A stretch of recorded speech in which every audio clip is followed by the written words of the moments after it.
This is the Shanice Lewis Show, the #1 podcast for plus-size women. With your host, the queen of curvy conversation, Shanice Lewis.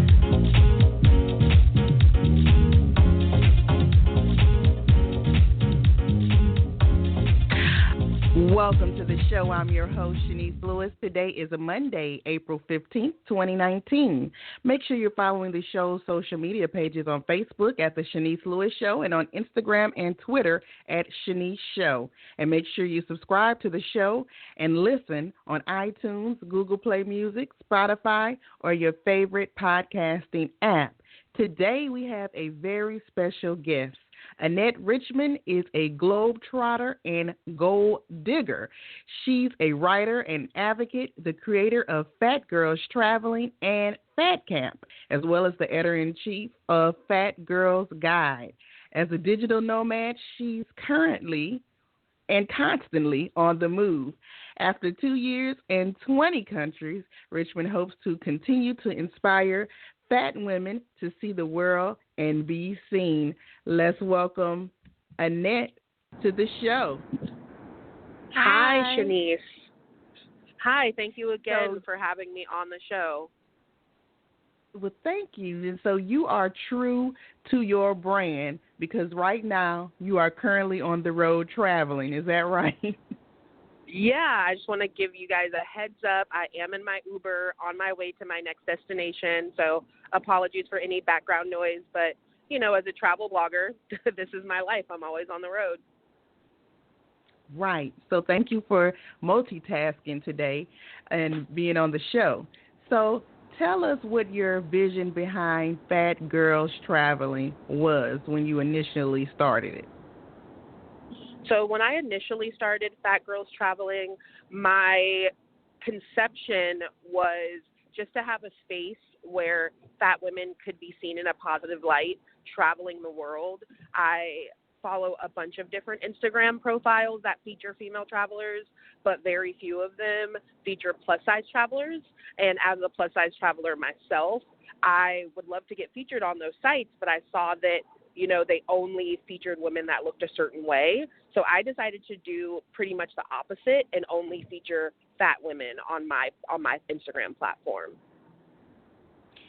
And I'm a part of your Facebook group, and I didn't realize how many plus-size women were fearful of traveling and had so many questions and doubts. So that's something that woke me up being in your group. Yeah, it's interesting because for me, there's certain things that make me anxious or make me nervous about traveling, but the Facebook community has grown to over 6,000 women, and I'm also learning daily, like, the anxieties and the fears that they deal with, and we all don't have the same fears. So it's really interesting to see, certain things make people anxious where maybe I might not be anxious about them, but it's nice to have a community where you can go and ask questions and just be reassured that it's all going to be okay in the end. And one of the number one things that I think I see in the group is being able to fit in the airplane seat and having to ask for an extender. Do you think that's like one of the top concerns? Yeah, I think that as far as traveling, a lot of plus-size, fat, curvy, however you want to describe yourself, people get anxious about even stepping on the plane. I know for myself and my body, I cannot walk down the aisle straight on. I have to side hustle down the aisle just because of the width of my hips. So it's even before you sit down, you start having anxiety about even just entering the plane and walking down the aisle. And then a lot of people get nervous about asking for an extender because maybe the seatbelt isn't long enough for them, or not having enough space in the seat, and maybe their body encroaching on someone else's seat. People get really self-conscious about that. No one wants to be, intruding on someone else's space, but unfortunately, it's public transportation. You know what I mean? So I just try to reassure the girls that it's all public transportation. Sometimes our bodies are a little bit bigger than the seat can fit, and we just have to go with it. But I would agree that, getting the extender and fitting in the seat is one of the top questions that we get in the community for sure. And sometimes people on the plane can be mean. Because I remember being like on the seat in the plane, and I was sitting next to a guy, and I guess he didn't want to sit by me, so he got up and asked could he be moved. So sometimes people can just be downright mean. I agree. Yeah, people can be rude, and also, the staff, the flight attendants and the air staff can be sometimes insensitive. Like a member was asking about potentially sitting in an exit row, and if that was an issue due to size. And from all the comments that were shared, I kind of gathered that it depends on the airline, because I've been on flights where I have been able to sit in the exit row, but just recently I was in Asia flying from Bali to Thailand, and I was asked to move from the exit row into another seat, but this was after the front desk had upgraded me into the extra legroom space of the exit row. So it's confusing when the airline at the desk puts you in a seat and you get upgraded to that, and then you get on the flight and the flight attendants think that you're too big to be in that upgrade. So that stung a little bit. Otherwise, I think people are going to have their opinion, and that's fine. I don't care about anyone else's opinion about me or my body, but it gets frustrating when the staff, you know what I mean, is kind of unprofessional at times. Yeah. So besides having a support group for bigger women traveling, you also are partnering up with brands to provide discounts. Now tell me about your new partnership with New York City Hostel. Yeah, I'm super excited to be partnering up with Hosteling International. We call it specifically the New York City branch. I was recently there for a conference and was able to speak with their team. I've stayed there many times and I enjoy it. It's clean and convenient and affordable, which is really difficult to find in New York City. And so basically they are offering 20% off discounts to Fat Girls Traveling members through March 2020. And so you just have to use the discount code FATGIRL promo. There's like a little promo section. You put Fat Girls in there and you'll get 20% off at Hosteling International, New York. And so is this something that you want to do more often, partner up with travel partners to provide discounts? Of course. I would love to partner up with more travel brands and fashion brands, just brands in general that I feel like support the plus-size community. But I don't want to line the pockets of companies who kind of think that this body positivity or fat positivity movement is like a trend, and they're kind of just trying to get on board to get our money. So I am pretty particular about the brands that I want. So that's why there hasn't really been that many. This is almost like the very first one with like a big brand like this, just because I want to make sure that they really care about us and the community and not just our money. And you travel alone a lot. Do you ever have concerns about your safety? Because now people come up missing. Even the Uber rides sometimes are suspicious. Do you ever have concerns about your safety and take precautions? I do take some safety precautions. Generally, like when I enter an Uber, I always double check what my driver's name is and then ask what their name is before I enter the ride. Or you can always see the photo. So like right now I have a female driver. I was able to see her photo before she picked me up. So when I saw that she was waiting outside for me, I knew that it was her. And that is one of the suggestions I would give for Uber. With Uber, it's all over the world. So in some Asian countries, you can find Uber. You can find Uber all over Europe. So that's something that I would definitely suggest for Uber. As far as safety with travel, I would do a little research ahead of time just to see if there's anything in the news, any like tourist issues that have been happening. But generally, I do think that the news tries to scare us. And I have been in countries like just over the New Year and holiday break, I was in Bali while there was a tsunami. And a lot of people died, but not on the part of the island that I was in. And so if I were someone researching Bali to see if I should go to Bali, I probably would have been turned away from all the news that was coming about the tsunami there. However, in the part of Bali that I was in, I was not really affected that much. I just didn't have Wi-Fi for a couple days, or power. Yeah, I didn't have power for a couple days. Got it.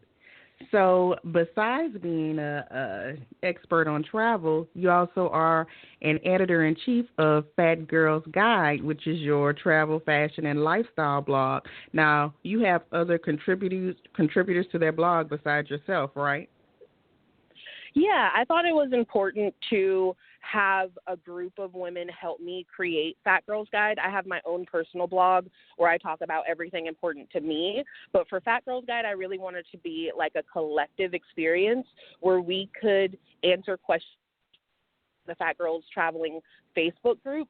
Like, they always have questions about what to wear or where to go or what type of travel accessories they need or they should bring on their next trip. So we wanted to create basically a platform and a place for everyone to go to get the questions to their answers, or the answers to their questions. And so I reached out to a couple other travel bloggers who are in the, body positive space.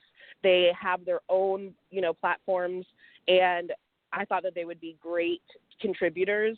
They're also all uniquely different, lesbian, Asian, Black, I wanted to make sure that we all have different lifestyles and different body types so that we could speak to, what the majority of the women are feeling in our community, because I feel like, especially with like a lot of these women magazines and publications that are specifically for women, sometimes I feel like they're not interested in my perspective on things just because they don't really talk positively about plus size women. Anytime they talk about plus size people, it's all about them becoming smaller, and that's the only positive thing about the conversation.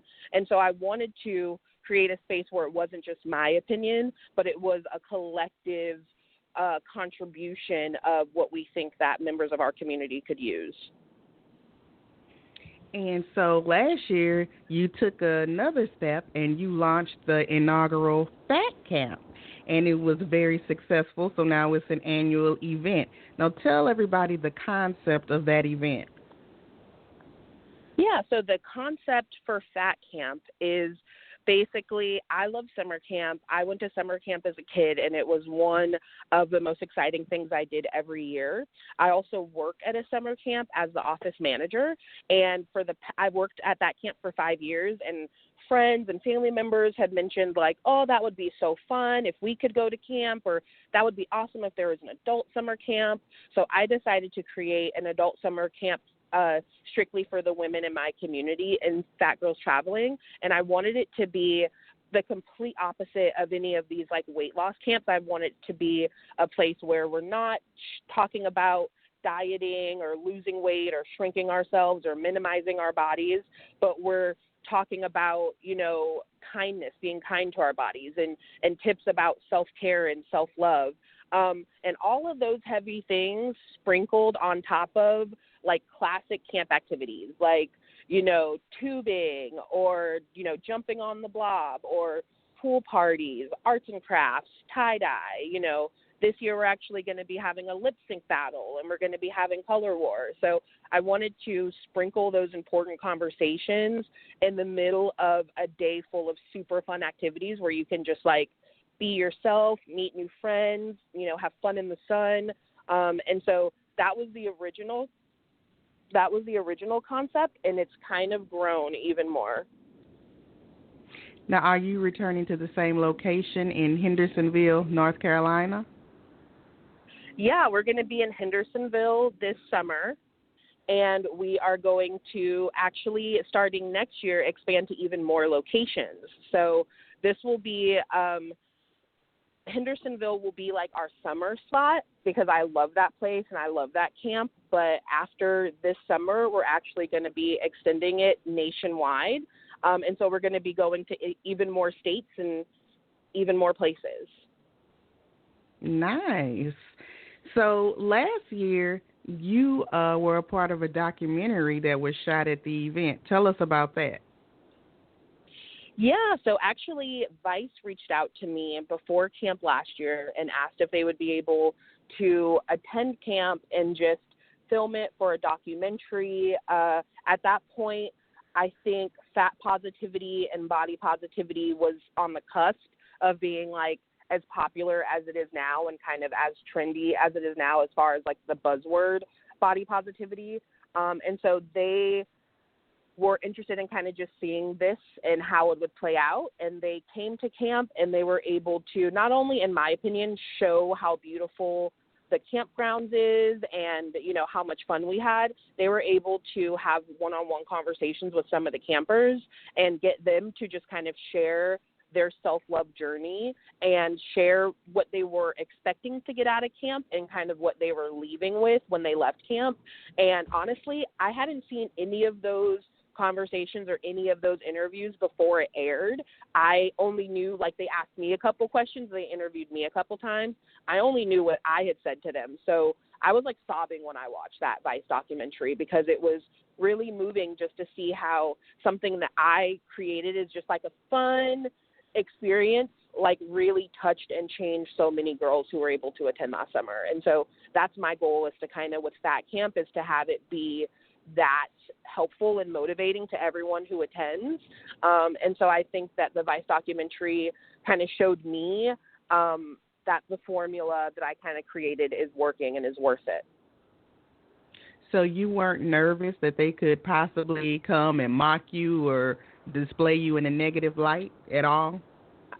I was extremely nervous. And if I'm honest, if I'm 1,000% honest with you, Shanice, I had two women from the community who were going to volunteer at Fat Camp. And I'll just say Vice wasn't the only company that reached out to me to do a TV show or a documentary or a reality show about Fat Camp. And everyone that had reached out to me before Vice, it was an easy no. But when Vice reached out to me, they told me that it was going to be Broadly, which is their swing.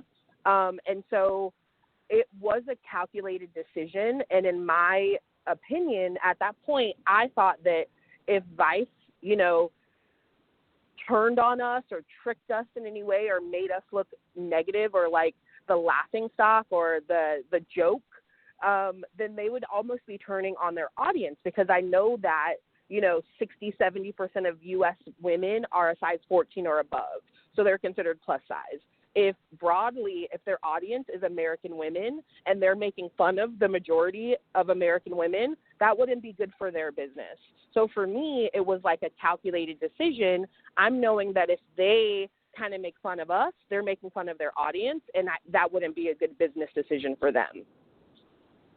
I agree. But to be totally. honest, but to be honest, I was completely freaked out. Putting all that trust in a person with a camera in front of your face is really, really difficult, especially when you've been told your whole life that your body is not acceptable. And so I made sure that before I even considered having Vice at camp, that every single person was comfortable with it. When the two girls that were going to volunteer at camp weren't comfortable with it, they decided to step down. But literally every single camper, all of the speakers, everyone on staff was comfortable being on film. And it really took a lot of trust from all of us, because we do see those, you know, images and that media of the fat girl being the laughing stock. But in the end, it kind of just showed us that we can trust our gut, because I think that what happened, what we ended with, was beautiful. Yes. And so now moving forward with the event this year in August, tell me, how did you select your speakers?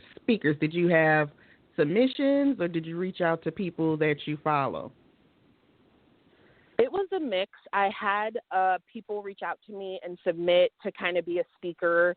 The first year, last year, there were so many different women that I would have loved to have speak, but it's you know, a short amount of time, it's a small space and budget, you know. This year, I wanted to make sure that we included women of all sizes, because I feel like in the fat community, we do, you know, feature mostly the like acceptable fats, the fat women with like the hourglass figure, or the fat women that don't have a big belly and that kind of stuff. And so I really wanted to feature diversity in size, which was really important to me, diversity in age, which is super important, but all of the women that are coming are speaking on something really personal and something that I think that the campers can really take away from. All of the women that are attending, I do follow them, and I do follow their journey, and they all are really transparent about everything that they're going through as far as dating, health, grieving, like everything. And so those are the type of people that I want at that camp, because people that are vulnerable, they allow us to kind of let our guard down and to be vulnerable as well. And I think that in such a small amount of time, in just 3-4 days, it's really important to get to the root of it. And so I did focus on women that were, like, in my opinion, super transparent about everything that they're working on and everything that they're going through personally and professionally, so that there's no, like, false, like, personas or anything that we have to break down, So tell us who the speakers are this year. We have a lot of great speakers. We have Marcy Cruz. Super excited about her. We have Maui from Fat Girl Fresh. We have Elise I can't think of the name of her. You guys know Elise. She's amazing. Ready to Stare. She's like, Ready to Stare. Yeah, from Ready to Stare. Yeah, Elise from Ready to Stare. We have Autumn, who she's awesome. She is a full-time teacher, but like on the side, she gets all these deals with like Fashion Nova and all these different plus-size brands. And so it's a mix of great women who are killing the game, not only with fashion and work, but also just the balancing act of life, Right. Now, a common theme with all of your projects is the word fat. And last year, I had the opportunity to interview you and learn about all of your projects, and I wanted to pass it on to someone to see if that would be something they were interested in. And they were like, oh, this is great, but why does she use the word fat? I just don't like that she calls it fat camp. What would you say to someone like that who likes what you're doing but just can't get with the name? I respect that. I know that the word fat can be triggering to a lot of people. And that was almost the reason why I wanted to name all of my stuff fat, is because, first of all, I want people to know that we're fat. I also don't think that fat is a negative word. And I think that socially we've allowed it to be used as something that's demeaning. But to me, fat is no different. To me, fat is a descriptor. So it's no different than tall or short. And so I do purposefully use the word fat in all of my projects, because I want to try to change the stigma and change the association of the word fat to mean something negative, because in my opinion, it doesn't. And so if someone was saying, I really want to come to the event and I want to be empowered, but I just don't want to post fat camp, that's just embarrassing to me, what would you suggest they do? So they don't want to post that they're going to fat camp? Right. Like they're just embarrassed because they don't embrace the word fat, but they want to participate. Well, I would say if they have an interest in participating, but they're not a fan of the word fat, that they should come to camp, experience it, and if they're not comfortable posting, don't post. But I promise you, like, once they get to camp, like, they're going to post everything, and they don't have to tag us. They don't have to share anything that they're not comfortable sharing. But it's definitely, like, a life-changing experience, and I wouldn't let, the word defer them. And that's the thing. Like, I don't even want to, like, go on a long thing, but I was recently speaking to one of my girlfriends, and we were talking about how in the Black community, we use the word thick instead of fat. Would you agree? Mm-hmm. Yes.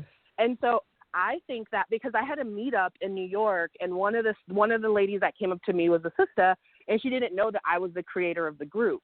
And she was saying, I didn't know that the creator of the group was a Black woman, and your group is so white. You have so many white women in your group. Like, why do you think that is? And I really think that it's because of my use of the word fat. I think that if I had called the group Thick Girls Traveling, it would be much more diverse. But I do think that there is a stigma in the Black community with the word fat. And I am, you know, consciously trying to combat that and talk about it like I'm mentioning it here. But I just think that's so interesting because as a woman of color building a brand, you know what I mean? I know women of color, we spend over $50 million a year on travel. You know what I mean? And I know fat women, like I said, we're 70% of the U.S. demographic. And so it's really difficult for me when I see that women from my own community, from the Black community, aren't supporting my project because of the word. But it's like I need to make a change. I feel like this word has been like bringing us down so much. And I think that it's really important that we combat that. But it is a struggle for me because I do see that in general, Black people don't identify with that word, you know? Right. So hopefully you can change that because, like you said, it's just another adjective, a descriptive word. It doesn't determine your worth or anything. Exactly. It's just a word, but we all know that words have a lot of power. And for some people, the word fat can be triggering and it's laced with history for them or different things. And honestly, I'm not trying to change anyone's history. I'm actually just trying to help empower people by taking away the stigma and the power from that word. Right. So do you have anything else coming up that we can be on the lookout for or we should know about? Well, I do, Shanice. You know, I have so many things going on. The next project I'm working on is actually a trip to India. We're going to be going to India in October. So Fat Girls Traveling to India. And it's going to be a small group trip, just 8 to 16 people. And so the max is 16. Right now we have about 3 people signed up, and I just announced it like a week and a half ago. I've been pretty crazed with everything with Fat Camp. We're actually pretty much sold out with Fat Camp. I think we have 2 spots left for this summer. So Fat Camp, like last year, we had 10 campers. This year, we're going to have 40 campers. So Fat Camp has just blown up. It's kind of just blown up this year. And so I want to do more trips. And so India is going to be our first trip in October. And that is actually going to be open to women, men, friends, family. It's going to be open to everyone. I'm going to have the trips that I do be like all ages, all sexes, and then I'm going to have Fat Camp be only for women and members of Fat Girls Traveling. Got it. So tell us all of your official websites and social media handles. So all of my official social media handles, my private stuff is From Annette with Love. You can find me on Instagram at From Annette with Love, on Twitter, Annette with Love, and my blog is fromannette.com. So that's all my personal stuff, everything I'm going through in my personal life. Then for any Fat Girls Traveling stuff, you can find us at Fat Girls Traveling on Instagram. You can find us Fat Girls Traveling on Facebook. It's a private group, so you'll have to answer a couple questions. You can also find us on fatgirlstraveling.com. That is our website, and the website is called the Fat Girls Guide. And so, yeah, those are all the places that you can find me and Fat Girls Traveling. And for the Fat Girls Guide, you have to put fatgirlsguide.wordpress.com because I looked up fatgirlsguide.com and it was a weight loss site. Oh, no, it's fatgirlstraveling.com. If you put fatgirlstraveling.com, that will take you to the WordPress. So fatgirlstraveling.com and the WordPress is fatgirlstraveling.wordpress.com to the same website, fatgirlstraveling.com. Got it. Well, thank you so much for being on the show. You're on the go and doing interviews. You are true to your brand. And where are you right now? Right now, I'm in LA. I'm about to head on a road trip to Coachella. So I will be in Coachella Valley this weekend. Yeah, I'm excited. Well, awesome. Well, have a good time and definitely keep up the good work. You know you have my support with everything you do. So enjoy your time at Coachella, and we'll talk soon.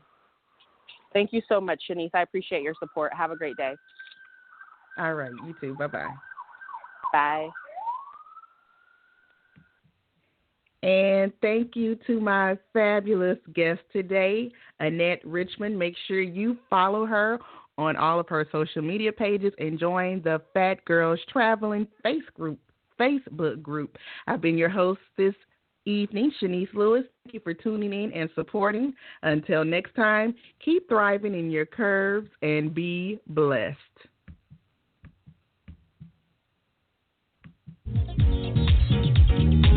You've been listening to The Shanice Lewis Show. For more info about the show, visit ShaniceLewisShow.com.